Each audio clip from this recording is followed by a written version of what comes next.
অর্ঘ্য Mukherjee basically event ম্যানেজমেন্টে কাজ করে। এবার ওনার এগেনস্টে ওনার এক বান্ধবী কমপ্লেন করেছে ওনাকে নাকি সেক্সুয়ালি হ্যারাসমেন্ট করা হয়েছিল। যদিও বা ঘটনাটা ঘটেছে সে 12 তারিখ, 12 এপ্রিল।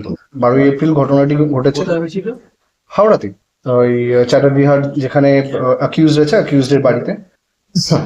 12 তারিখ ঘটনাটি ঘটেছে, কমপ্লেন্ট হয়েছে 27 তারিখ। এবার এতদিনের একটা গ্যাপ রয়েছে কমপ্লেনের। এবার this is a very much a questionable thing. এবার দেখা যাক, বাকিটা ইনভেস্টিগেশনের উপর ডিপেন্ড করছে। আপাতত এখন 14 দিনের জেসি পিরিয়ড তো করাই হয়েছে। এবার দেখি কোর্টে যার ডিসিশন হয়। আচ্ছা, এই অর্ঘ্য মুখার্জি কি ওদের অভিনেত্রী শ্রাবন্তী আত্মসহায়ক? বেসিক্যালি দেখুন, এখন শ্রাবন্তী চ্যাটার্জি উনি একজন ফিল্ম স্টার বা অ্যাক্ট্রেস। ওনার এখন 1000 জন মানে 5-6 জন ম্যানেজার হতেই পারে। তার মধ্যে উনি কেন? হয়তো উনি একজন, কারণ সেরকমই থ্রু সোর্সেস ওরকম জানা যাচ্ছে, but I am not sure yet.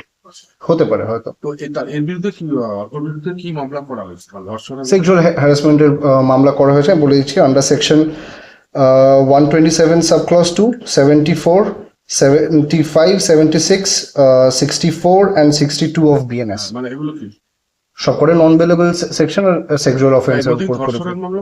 হ্যাঁ আছে। কি মামলা একটু বলুন।